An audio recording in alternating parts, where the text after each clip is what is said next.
You ever watch someone stand up and feel your chest crack open? When the thing that's killing you is also the only thing keeping someone else alive, and they don't even know your name is written in their bones.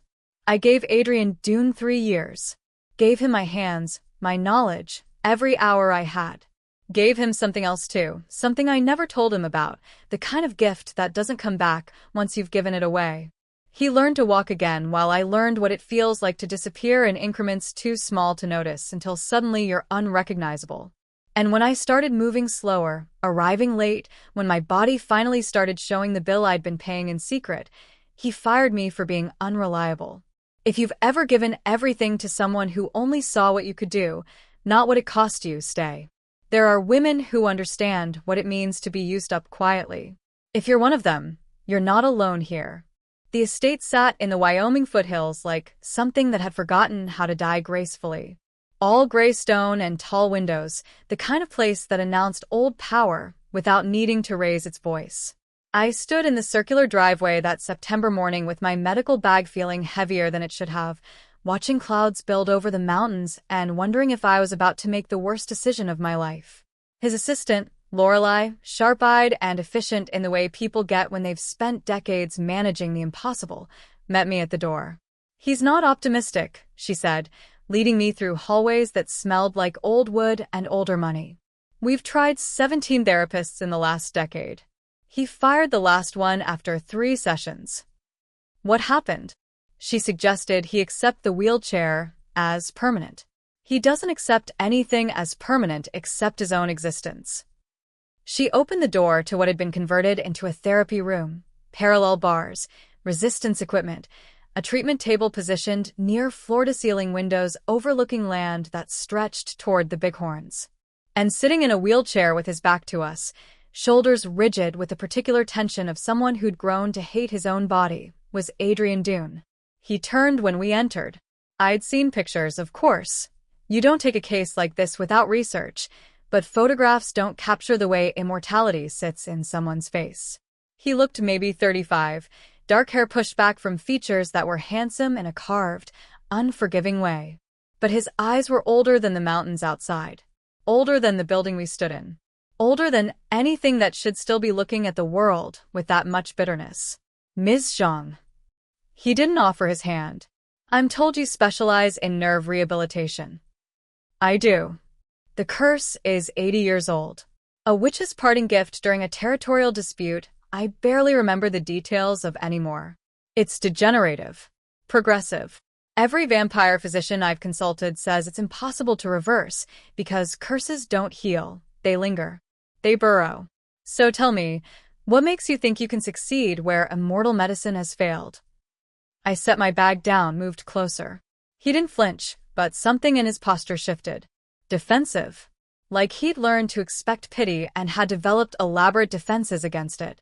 "I don't know if I can," I said honestly. "But I'd like to examine you and find out." He laughed. It wasn't a kind sound. "At least you're honest about your limitations." "Fine. You have 1 session to convince me you're not wasting both our time." The examination took 40 minutes. I worked in silence, checking his range of motion, testing nerve response, mapping where the damage concentrated. His legs were thin from atrophy, muscles that had forgotten their purpose. The curse had wound itself through his nervous system like invasive roots, choking off signals between brain and body until walking became agony, then impossible. Conventional therapy wouldn't touch this. I knew it within the first 10 minutes. Whatever that witch had done, she designed it to last, to punish, to make sure Adrian spent eternity watching his body betray him 1 degree at a time. But there was another option, one I hadn't planned to use. One my grandmother had taught me in her kitchen in Taichung when I was 14, her weathered hands over mine, her voice low and serious. "The gift is in your hands, but it costs blood and years. You give your life force to accelerate healing beyond what the body can do alone. Use it sparingly, Josie. Use it only when the cost is worth paying." I looked at Adrian Dune, vampire king, cursed and immobilized, bitter with 8 decades of watching his world shrink to the dimensions of a wheelchair, and made a choice I couldn't unmake. "I want to try something," I said. "A specific technique." It's not standard, but it might work where everything else has failed. What technique? I couldn't tell him. Couldn't explain that what I was about to do would transfer my vitality directly into his damaged nerves, accelerating regeneration at a cost I'd measure in my own aging. Because if he knew, he'd refuse. And some stubborn part of me, the part that believed in healing, that needed to believe some curses could be broken, couldn't let this man stay trapped in his own body when I had the power to free him. Trust me, I said instead. Just for today. Let me try. His eyes searched my face for deception, manipulation, the 1,000 ways people had probably tried to exploit his vulnerability over the years. Whatever he saw there must have satisfied him, because he nodded once. Sharp. Resigned. 1 session, he said. Then I decide if you stay or join the list of therapists who've given me false hope. I positioned myself behind his wheelchair, placed my hands on his shoulders, and felt for the energy lines my grandmother had taught me to sense. They were there, faint, barely present, but there. I closed my eyes, took a breath, and let my own life force flow through my palms into his body. The transfer felt like cold water running backward through my veins. Like something essential was draining out, finding new channels, pouring into his damaged nervous system. I held it for 60 seconds, longer would be dangerous for a first attempt, then pulled back, dizzy, my hands trembling slightly. Adrian went still. Completely still in that way only vampires can, like he'd become a statue of himself. What did you just do? His voice had gone quiet. Dangerous. Therapy. Now, let's see if you can stand. He gripped the wheelchair arms, pushed. His legs shook, muscles firing in patterns they'd forgotten. 10 seconds. 20. At 30 seconds, he was standing, weight distributed unevenly but standing, his face transformed by something between shock and fury and desperate, fragile hope. How long? He demanded, still standing, still shaking, still defying 8 decades of curse with pure stubborn force. Sit before you fall, I said, my own exhaustion making my voice rougher than intended. We'll build up slowly. But Adrian, this is possible. You can walk again. He sat, stared at me like I'd just rewritten his understanding of reality. And in the space between his shock and my secret, something unspoken settled between us. I would heal him. I would give him back everything the curse had stolen. And it would cost me everything I had. I just didn't know yet that he'd never thank me for it. The mathematics started simple. 6 sessions a week, 90 minutes each. Adrian needed strength training, flexibility work, nerve reactivation exercises that made him sweat and curse, and occasionally throw things across the room when the pain spiked beyond what even vampire endurance could tolerate gracefully. What he didn't know, what I never told him, was that every session ended the same way. My hands on his spine, on his legs, on the damaged pathways where the curse had burrowed deepest. 60 seconds of transfer.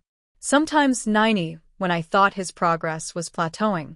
The cold water sensation of my life force draining out, filling the spaces where his body had forgotten how to heal itself. 3 months in, he could stand for 5 minutes without shaking. 6 months, he walked the length of the parallel bars. 9 months, he made it from his wheelchair to the bathroom and back without assistance, and I watched him cry when he thought I'd left the room. Not sad crying. The kind that comes when you've lived 80 years believing something was permanently broken, and then it moves, it works, it remembers what it was supposed to do all along. I cried too, later. In my car. From exhaustion that went deeper than muscle and bone. From the first gray streak I found in my black hair when I was 26 years old. Year 2, the sessions got harder. Not for him. For him, everything was getting easier. He graduated from walking to climbing stairs. From parallel bars to free movement. From constant pain to manageable discomfort. His world was expanding, opening, becoming something he'd stopped believing was possible. Mine was contracting. The exhaustion came first. Not the kind you sleep off. The kind that settles into your marrow and makes every movement feel like you're dragging yourself through deep water. I started drinking coffee at volumes that concerned Lorelei when she'd find 6 empty cups in the therapy room. Started canceling weekend plans because all I could do was sleep 14 hours and wake up still tired. The cough started around month 18. Dry. Persistent. The kind that rattles in your chest and makes people step back in elevators. I told myself it was Wyoming's dry air. Told myself it was nothing. Told myself a lot of things that weren't true because the truth that my body was trying to tell me I was giving away more than I could afford wasn't something I could afford to hear. Adrian noticed I looked tired sometimes. Mentioned it the way you mention weather, casually, without real concern. You should take better care of yourself, Josie. You're looking worn down. I wanted to laugh. Wanted to tell him that taking care of myself and taking care of him had become mutually exclusive activities, and I'd made my choice. But I just nodded, adjusted his resistance bands, and pushed him through another set of exercises that made him strong while making me weaker. Year 3, he was walking almost normally. Still some pain, still some limitation, but functional. Free. He could cross a room without thinking about it, could stand through entire meetings, could live in his body instead of being imprisoned by it. I watched him move through his estate with the easy confidence of someone who'd forgotten what it felt like to be trapped, and I felt something complicated bloom in my chest. Pride, yes. Profound satisfaction at having done what 17 other therapists said was impossible. But also something darker. Something that tasted like resentment mixed with love mixed with the growing certainty that I'd given him back his life, and he didn't even know what it had cost me. 27 years old with gray streaks multiplying through my hair like frost spreading across dark water. 28 with hollows under my eyes that makeup couldn't quite hide. 29 with a cough that wouldn't quit and joints that ached like I was 50. I aged 7 years in 3. Watched myself transform in increments too small for Adrian to notice because he was busy transforming too, going from wheelchair-bound to whole. We were on opposite trajectories, his freedom built on my diminishment, and neither of us acknowledged what was happening until it was too late to matter. The sessions became routine. He'd complain about the exercises being too easy now, too basic. I think I'm past this level of therapy, don't you? I'm practically running. And I'd watch him move, strong and vital and alive in ways he hadn't been in 8 decades, and I'd think, yes, you're past this. But if I stop the transfers, if I stop giving you pieces of my life, the curse will come back. It's not healed. It's just being held back by everything I'm pouring into you.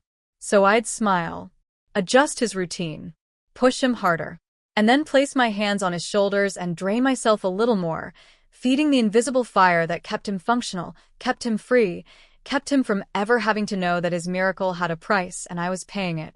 There are types of love that don't announce themselves, that hide in daily routines and unspoken sacrifices, that measure themselves not in dramatic gestures but in the quiet accumulation of cost over time.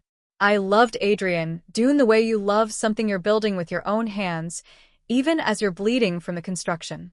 And he never noticed I was bleeding at all. By the end of year 3, he barely needed me anymore. His progress had plateaued at functional, which was more than anyone had thought possible. He talked sometimes about reducing sessions, maybe going to twice a week, eventually phasing out therapy altogether now that he'd regained mobility. Each time he mentioned it, something in my chest would seize. Not because I'd miss the work, because I knew what would happen the moment I stopped the transfers. How fast the curse would reclaim everything I'd given him. But I never told him, never explained that his independence was temporary, sustained by my presence, contingent on my continued destruction. Because telling him would mean admitting what I'd done, and admitting what I'd done would mean acknowledging that maybe, just maybe, I'd made a terrible mistake. That maybe saving someone shouldn't require erasing yourself. That maybe love, real love, doesn't demand this kind of mathematics. But I was 29 years old, looking 50, and too deep into the equation to stop solving for his freedom, even as it was costing me everything I had. The cough got worse. Adrian started noticing I was late sometimes. And the mathematics, simple as they'd started, were about to become catastrophically complicated. The first time I was late, it was only 12 minutes. I'd woken up coughing so hard I'd vomited, spent 20 minutes on my bathroom floor waiting for my lungs to remember how to work properly, then driven to his estate with hands that shook on the steering wheel. Adrian was already in the therapy room, doing warm-up stretches without assistance. He'd gotten good at those. Good at everything, really. Moving through space like someone who'd been born to it instead of someone who'd spent 80 years trapped. "You're late," he said, not looking up from his hamstring stretch. Not angry, just stating fact. "Traffic," I lied, setting down my bag, trying to control the tremor in my hands. He glanced at me then. Brief. Assessing. "You look tired." "I'm fine." We pushed through the session. But I could feel his attention on me in ways it hadn't been before. Noticing how I moved slower setting up equipment. How I had to brace myself against the treatment table when a coughing fit caught me mid-instruction. How my hands, when I finally placed them on his shoulders for the transfer, were cold in ways that had nothing to do with temperature. The second time I was late, 3 weeks later, it was 18 minutes. I'd sat in my car in his driveway for 10 of those, trying to gather enough energy to walk from the parking area to the house. My reflection in the rearview mirror showed someone I barely recognized. 29 years old with gray threading through my black hair like cobwebs, shadows under my eyes that looked bruised, lips gone pale. Adrian was pacing when I entered. Pacing. The irony wasn't lost on me. He was irritated at my tardiness while demonstrating mobility I'd given him. "Josie, this is becoming a pattern. I apologize. It won't happen again." "You said that last time." He stopped pacing, faced me fully. "Look, I appreciate everything you've done. Genuinely. But you're not performing at the level I hired you for. You used to be sharp, anticipating my needs, pushing me exactly as hard as I needed pushing. Lately you're..." He gestured vaguely. "Distracted. Unfocused. I don't know what's going on in your personal life, but it's affecting your work." Something cracked in my chest. Small. Quiet. The kind of break that doesn't make noise but changes the structural integrity of everything. "Understood," I said, my voice steady in the way I'd trained it to be steady through everything, every cost, every sacrifice. "I'll do better." But I didn't do better. I couldn't. My body was staging a revolt against the daily drain, the constant transfer of life force that was supposed to be used sparingly for emergencies, not as maintenance, over 3 years. I'd pushed past every warning my grandmother had given me, convinced myself that healing Adrian was worth any price. Now the bill was coming due, and he was complaining about my customer service. The canceled session happened on a Tuesday in late March. Wyoming spring, which meant snow in the morning and mud by afternoon. I woke up at 4 a.m. coughing blood into my hands. Not much. Just enough to stain my palms, to make the truth undeniable. I called Lorelai at 6. Told her I had the flu, needed to cancel. Could we reschedule for Thursday? "Adrian's not going to be happy," she said, and I heard the apology in her voice. She was kind, Lorelai. Had always been kind to me in the careful way you're kind to service workers you appreciate but don't quite see as people. "He's been commenting lately about your reliability issues." Reliability issues. As if I hadn't spent 3 years, 6 days a week, destroying myself to keep him mobile. "I understand," I said. "Please apologize to him for me." When I came back Thursday, Adrian was cold. Professional. The warmth we'd built over 3 years. Not quite friendship, but something adjacent to it, built on shared struggle and incremental victory, had iced over. "I've been thinking," he said, not meeting my eyes, going through his warm-up routine with the smooth competence of someone who'd forgotten what it felt like to struggle. "Maybe we should discuss adjusting our arrangement. I'm functional now. Mobile. Maybe twice a week would be sufficient at this point." Twice a week wouldn't be enough. I knew that. The transfers needed to be frequent to hold the curse back, to maintain the progress I'd built. But I couldn't tell him that without explaining everything, and explaining everything would mean admitting what I'd done without his permission, what I'd been doing to my own body while fixing his. "If that's what you want," I said instead. "It's not about what I want." Now he did look at me, and his expression was complicated. Frustrated. Maybe disappointed. "Josie, you've been incredible. Truly. You did what everyone said was impossible. But I need consistency. I need someone I can depend on to show up on time, fully present, giving me their best." "And lately," he sighed. Lately that hasn't been you. The distance between us in that moment felt infinite. He stood there strong and mobile, everything I'd given him written into his body's new capabilities. And I stood there dying by inches, the cost of his freedom eating me alive, and he saw it as me being unprofessional. There are moments when you understand that the story you've been telling yourself about sacrifice and love and the nobility of giving everything for someone else's healing is actually just a story about disappearing while everyone thanks you for your service and then complains when you start disappearing too obviously. I'll be more reliable, I said, because what else could I say? That I was dying for him? That every minute he spent walking was purchased with pieces of my life? That his freedom and my collapse were mathematically linked in ways he couldn't begin to comprehend? He nodded, satisfied. The conversation was over. We finished the session. I placed my hands on his shoulders for the transfer and gave him another 90 seconds of my vitality, watched it drain out of me and into him, felt my knees go weak and my vision blur at the edges. When I left that day, driving home through spring slush with my hands trembling on the wheel, I knew something had fundamentally shifted. Adrian wasn't grateful anymore. Wasn't even particularly kind. He was a client annoyed with his service provider's declining performance, unable to see that the decline and his improvement were the same equation. The cough got worse that night. I spent hours curled on my bathroom floor, coughing until my ribs screamed, until I tasted copper, until I finally fell asleep on cold tile because the bed felt too far away.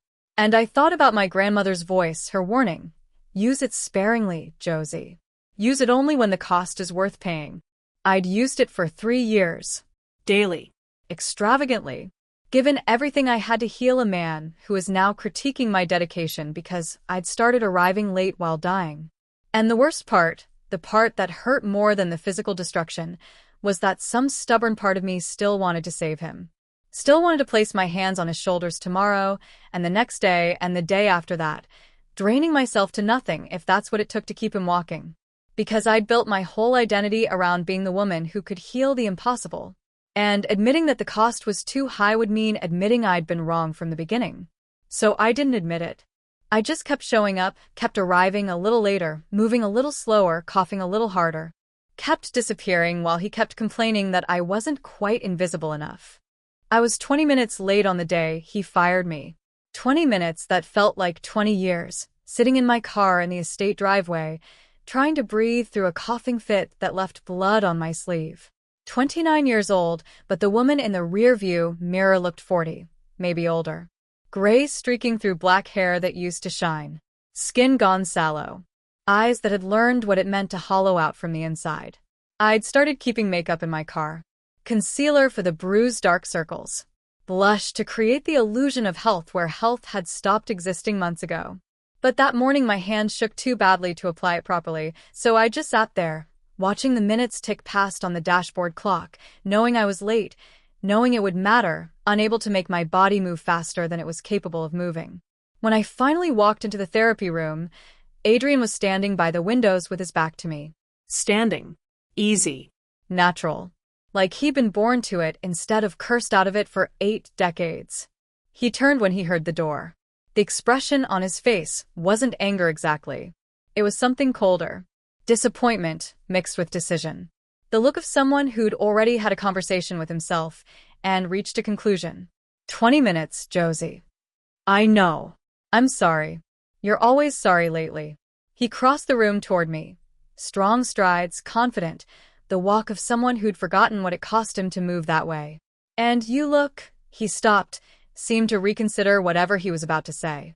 You look terrible. When's the last time you slept properly? Ate properly? Took care of yourself at all? The irony was so sharp it could have drawn blood. When's the last time I took care of myself?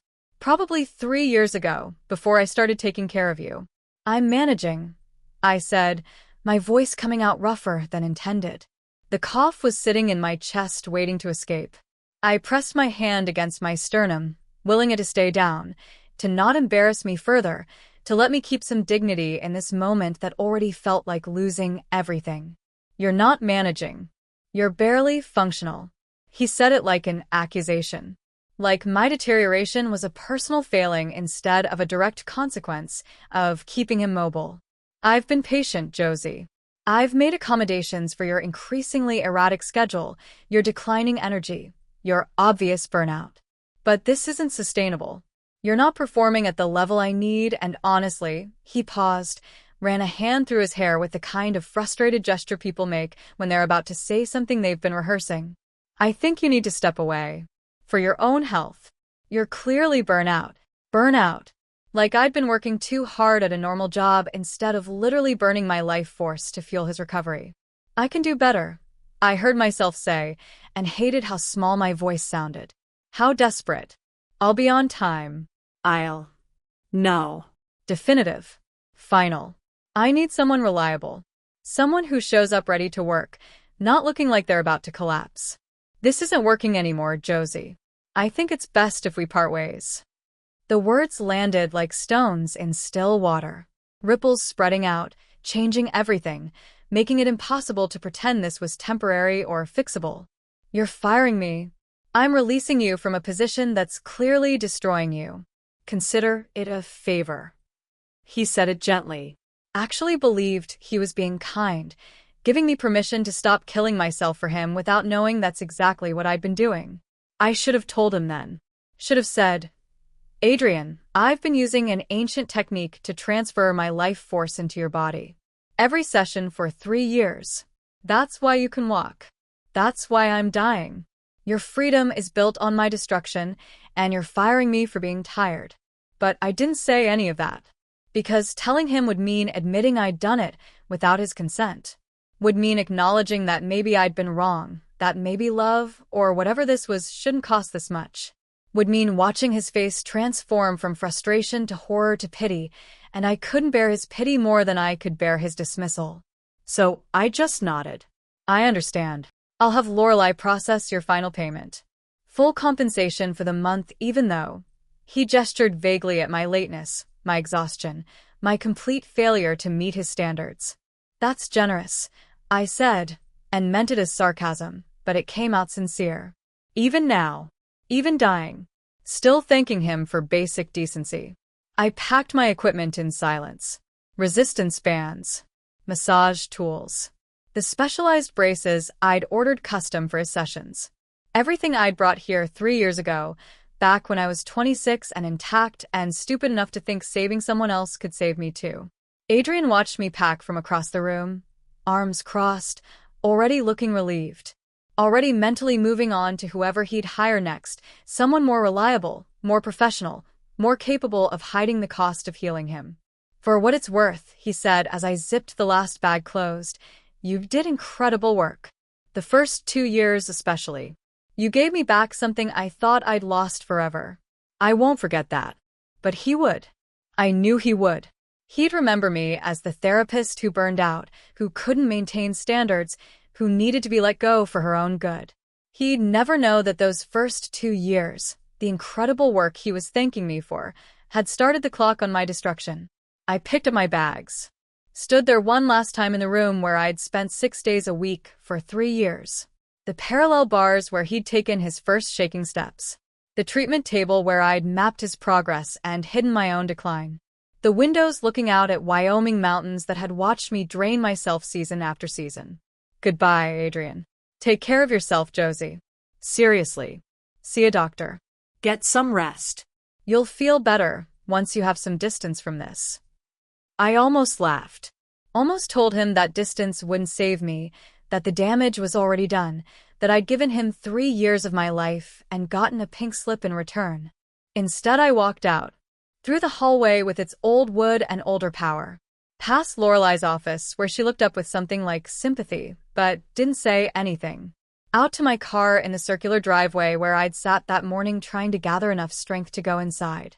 I didn't cry until I was on the highway heading back to Casper. Then it came all at once. 3 years of held breath and swallowed words and unspoken sacrifice.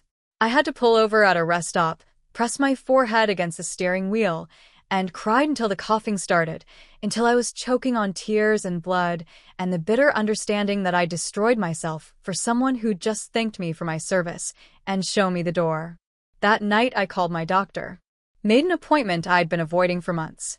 Because Adrian was right about one thing, I needed help. I'd needed help for a long time.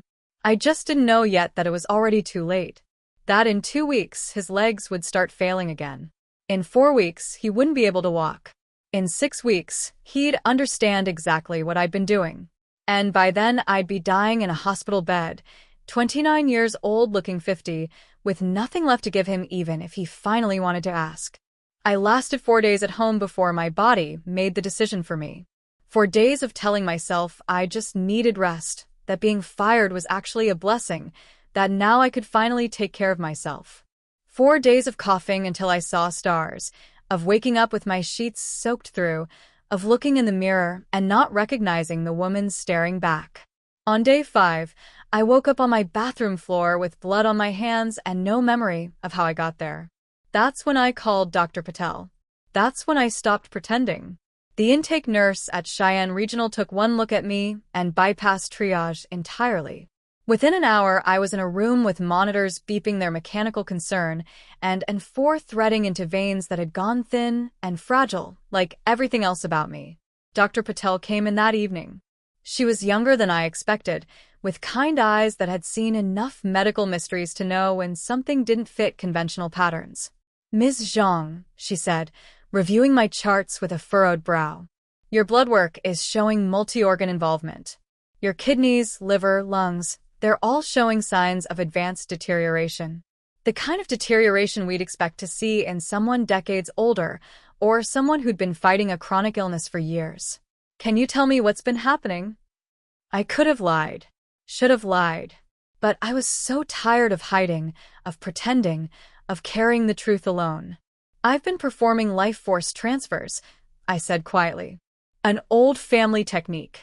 Energy manipulation to accelerate healing in another person.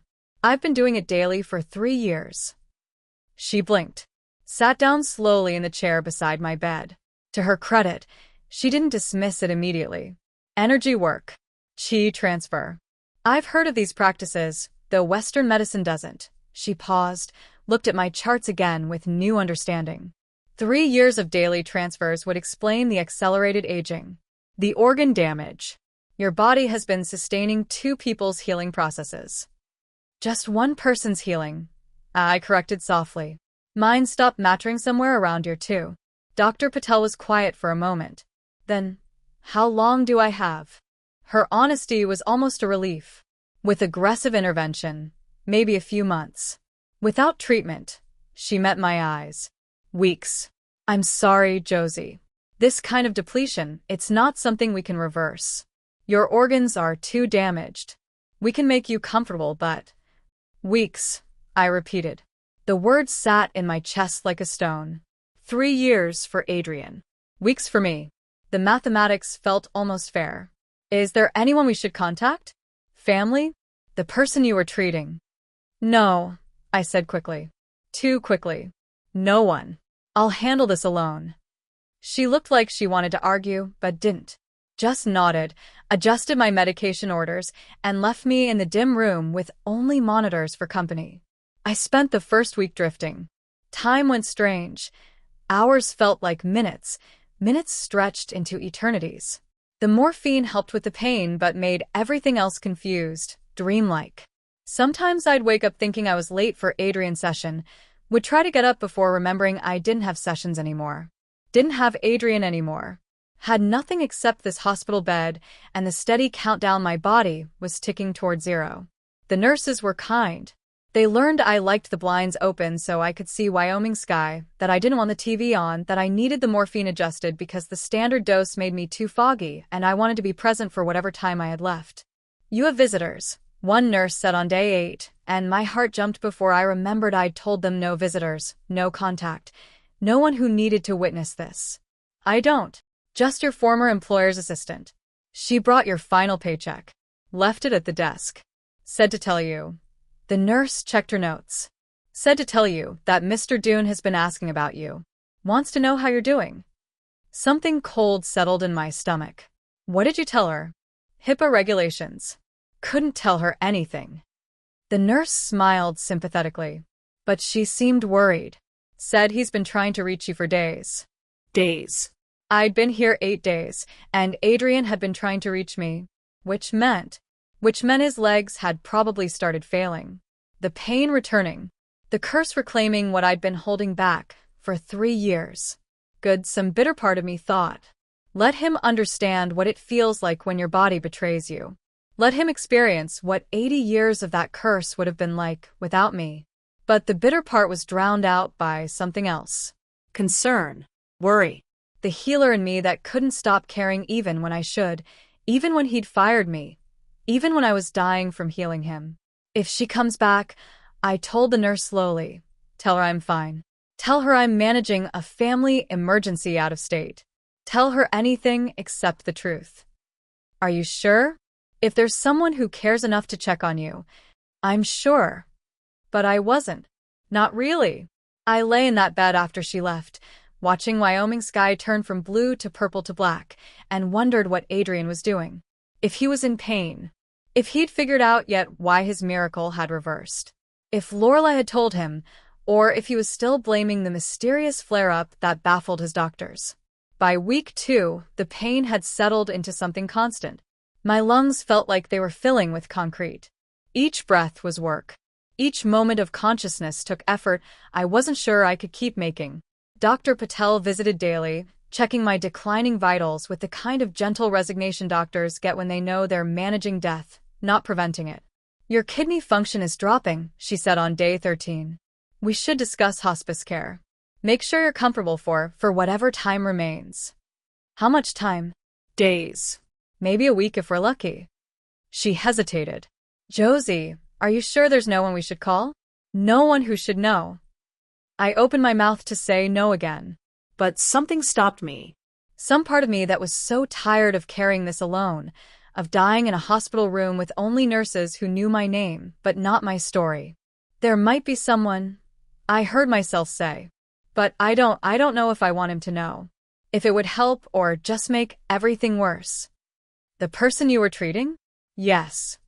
Dr. Patel sat down, and I could see her shifting from doctor to human, from professional distance to genuine concern. Josie, you gave 3 years of your life to heal this person. They deserve to know what that cost. What you sacrificed. Even if it's painful. Even if it's too late. They deserve to carry that knowledge forward. He fired me, I said, and my voice cracked. 6 weeks ago. Told me I was burnt out, unreliable. Had no idea I was dying because I'd been keeping him alive. Then he really deserves to know. She said it firmly, not as punishment, as truth, as the reality of what happened. You don't have to protect him from this, Josie. You've protected him enough. I closed my eyes, felt tears slip down my temples into my hair. I don't want him to feel guilty. That's not your burden to carry. You made your choices. He'll make his. But he should make them with the truth, not with ignorance. She was right. I knew she was right. But the thought of Adrian rolling into this room, seeing what I'd become, understanding what he'd done by firing me, it felt like cruelty. To both of us. I'll think about it, I whispered. But I didn't have to think long. Because on day 16, a nurse came in during evening rounds with a strange expression on her face. You have a visitor, she said. He's been quite insistent. Says his name is Adrian Dune, and he's not leaving until he sees you. Should I? My heart monitor spiked. The nurse noticed immediately, frowned at the sudden acceleration. He's here. My voice came out panicked. Now. In a wheelchair outside your door. Forgive me for saying this, but he looks almost as unwell as you do. Different way, but still. Whatever happened between you two, I think he needs to see you. I wanted to say no. Wanted to tell her to send him away, to let me die with some dignity intact, to spare us both this final confrontation. But I'd spent 3 years giving Adrian what I thought he needed. Maybe it was time to give him what he deserved. The truth. All of it. Even the parts that would break him. Send him in, I whispered. The nurse nodded and left. I had 30 seconds to prepare myself. 30 seconds to smooth my hair, wipe my face, try to look like something other than a 29-year-old woman who'd aged into her 50s from loving too much. The door opened. Adrian rolled himself through, and I watched his face transform as he saw me, really saw me, for the first time since he'd fired me for being unreliable. The silence lasted 5 seconds. 5 seconds where Adrian just stared at me like he was trying to reconcile the woman in this bed with the therapist he'd dismissed 6 weeks ago for showing up late. 5 seconds where I watched understanding dawn across his face in stages. Shock. Horror. Comprehension. Guilt so profound it made him go pale. Then he moved, rolled his wheelchair right up to my bedside with more urgency than grace, and I realized Lorelei had been right. He looked terrible too. Not physically deteriorated like me, but hollowed out in other ways. His face gaunt with something that looked like he hadn't slept in days. His eyes, those hazel eyes that shifted gold when agitated, they were already gold before he'd even said a word. Josie. My name came out like a prayer, like an accusation, like a wound opening. What? How? He stopped. Started again. Couldn't seem to find words big enough to hold what he was seeing. I saved him the trouble. Life force transfer, I said, my voice hoarse from disuse and failing lungs. Every session for 3 years. That's how I healed you. That's why you could walk. That's why I look like this. His hands gripped the wheelchair arms so hard his knuckles went white. Lorelei told me. 3 days ago. After the doctors couldn't explain why I was deteriorating so fast, she researched and found. He stopped, seemed to physically collect himself. But I didn't believe it. Couldn't believe someone would, that you would. Would give you 3 years of my life, so you could walk again? I finished for him. Why not? You'd lost 80 years to that curse. 3 seemed like a fair trade. Fair. The word exploded out of him. Josie, look at you. You're 29 years old, and you look like I'm 50? I supplied when he couldn't finish. I know. I've seen mirrors. Though honestly, by now it might be closer to 60. Hard to tell when your organs are shutting down. He flinched like I'd struck him. Don't make jokes about this. Why not? Someone should find humor in it. But even as I said it, I felt tears burning behind my eyes. You're right. It's not funny. None of this is funny. I'm dying because I loved you enough to destroy myself, and you fired me for being tired. That's not funny. That's just what happened. Adrian made a sound like something breaking, reached for my hand, then hesitated like he wasn't sure he had the right to touch me anymore. You can, I said softly, answering the question he hadn't asked. Touch me, I mean. I won't break. Well, I will, but not from you holding my hand. He took my hand then, and his fingers were cool against my skin. Gentle in a way he'd never been during therapy sessions when he was focused on his own progress, his own pain, his own recovery. Why didn't you tell me? His voice was barely above a whisper. 3 years, Josie. 3 years you were doing this, and you never said a word. Never asked if I would accept. Because you wouldn't have, I interrupted. If I'd told you the cost, you would have refused. Would have stayed in that wheelchair rather than let me sacrifice myself. And Adrian.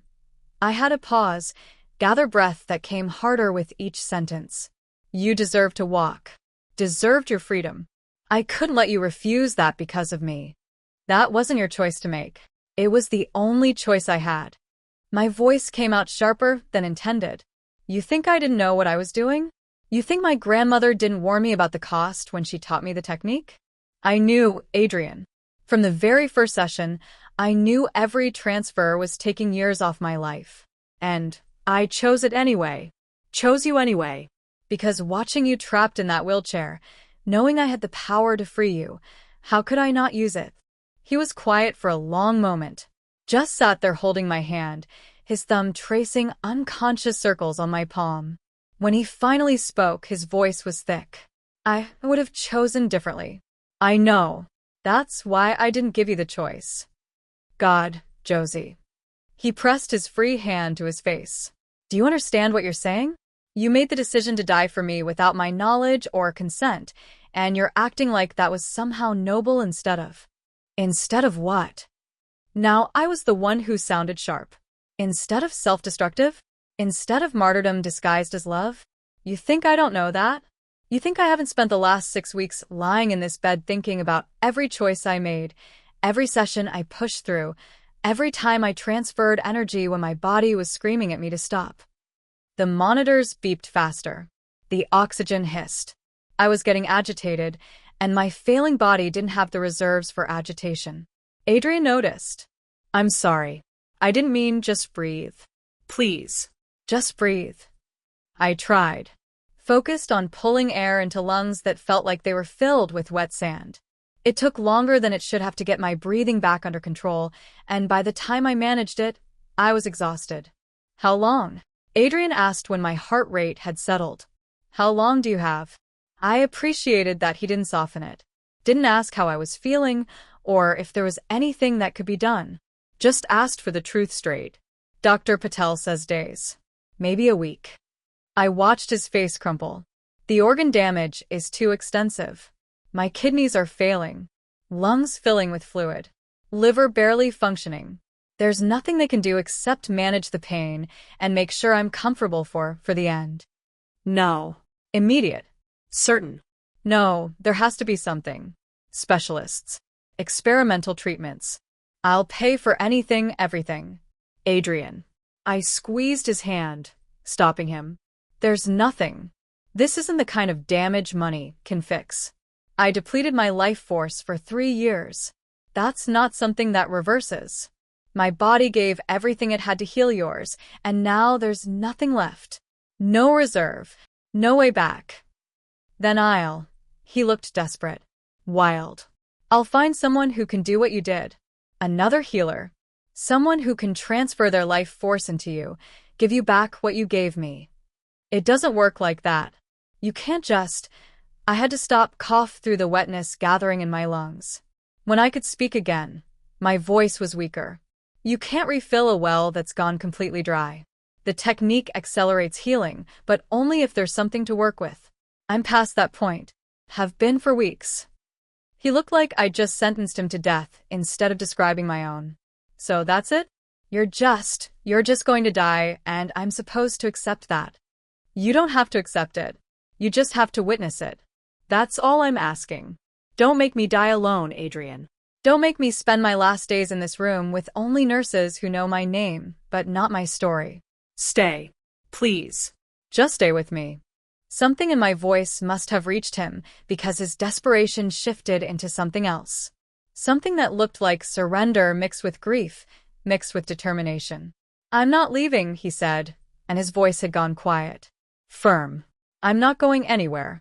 I'll stay for however long, for whatever time you have left. I promise. The relief that washed through me was almost physical. I hadn't realized how much I'd needed to hear that until he said it. Thank you, I whispered. He pulled his wheelchair even closer, adjusted his position like he was settling in for a long vigil. Tell me, he said. Tell me everything I missed. Every moment, every session, every time you transferred energy and went home exhausted. I want to know. I need to know. So, I told him about the first transfer, how it felt like cold water running backward through my veins. About the second session, when I realized the technique was working better than I'd hoped, his nerves responding, regenerating, remembering how to fire in patterns they'd forgotten. About the moment 3 months in when he stood for 5 minutes, without shaking, and I'd cried in my car afterward from exhaustion and joy mixed together. I told him about finding the first gray streak at 26. How I'd stood in my bathroom staring at that silver thread in my black hair and understood, finally, what the cost would be. And how I'd gone to his session the next day anyway. Why, he kept asking. Why did you keep going once you saw what it was doing to you? Because you were getting better, I said simply. Because every week you could do more. Stand longer. Walk farther. How could I stop when I was watching you become free? You should have stopped. His voice was raw. You should have told me and let me make the choice to stay in that wheelchair rather than kill you. Maybe. I was too tired to argue. But I didn't. And we can't change that now. We can only... I paused, feeling my consciousness starting to slip. The morphine and exhaustion pulling me under. We can only move forward with what is. What is, Adrian repeated bitterly, is that you're dying and I'm the reason why. No. I force my eyes to stay open, force my voice to stay clear. You're not the reason. You're the purpose. There's a difference. I didn't die because of you. I died for you. For your freedom. For watching you walk again. That was worth it, Adrian. All of it. Every year I gave you. Every gray hair. Every cough. Worth it to see you move through your world unchained. He was crying openly now. Not bothering to hide it or wipe the tears away. Just letting them fall while he held my hand like it was the only thing anchoring him. I don't deserve that, he whispered. Don't deserve your sacrifice or your love or... Probably not, I agreed, and managed a weak smile. But love isn't about deserving. It's about choosing. And I chose you. Every day, for 3 years. I chose your healing over my health. Your mobility over my life. And if I had to do it again, I had to pause, breathe through the tightness in my chest. If I had to do it again knowing exactly how it would end, I'd make the same choice. That's insane. That's love. I let my eyes close. So tired. So heavy. Same thing sometimes. I felt him shift closer. Felt his cool hand on my forehead, gentle and tentative, like he was afraid I might shatter under his touch. Sleep, he murmured. I'll be here when you wake up. I promise. So I did. And when I woke hours later, or maybe days, time had gone strange. He was still there. Still sitting in his wheelchair beside my bed. Still holding my hand like it was precious instead of the hand that had destroyed itself to heal him. You stayed, I whispered. I promised, he said simply. And unlike you, I'm not going anywhere. The irony wasn't lost on either of us. He was staying because he couldn't walk away. And I was leaving because I'd given him everything I had. The mathematics of it felt almost poetic. Almost fair. Almost worth it. Adrian, I said, my voice getting weaker as my body got closer to the end it had been counting down to for weeks. When I'm gone, when this is over, don't carry guilt. Don't spend eternity thinking you killed me. I made my choices. All my choices. And they were worth it. You were worth it. I can't promise that, he said honestly. I can't promise I won't spend the rest of my existence knowing I fired the woman who was dying to keep me mobile. Then promise me something else. I looked at him through eyes that were getting harder to keep open. Promise me you'll remember. Not just that I died, but that I lived. That for 3 years, there was a woman who loved you enough to give you everything. Remember that love exists in quiet sacrifices and daily choices, and hands placed on shoulders in therapy rooms. Remember me, Adrian, not as your therapist, not as your mistake, as someone who mattered, as someone who chose you, as someone who loved you. His voice broke completely. I promise. I'll remember. I'll carry you forward. But I was already fading. The morphine or the organ failure, or just the simple exhaustion of having said what needed saying. The room was going soft, Adrian's voice becoming distant, the monitors changing their rhythm into something slower, more final. Stay, I heard him say, desperate now. Josie, stay. Please. Just a little longer. Just. But staying wasn't something I could choose anymore. My body had already made that decision. All I could do was let go, and hope he'd meant it about remembering, about carrying me forward, about understanding that some loves are quiet and daily and cost everything you have. The last thing I felt was his hand holding mine. The last thing I heard was my name. Not Ms. Zhang, not his therapist, just Josie. Finally seen, finally known, finally allowed to rest.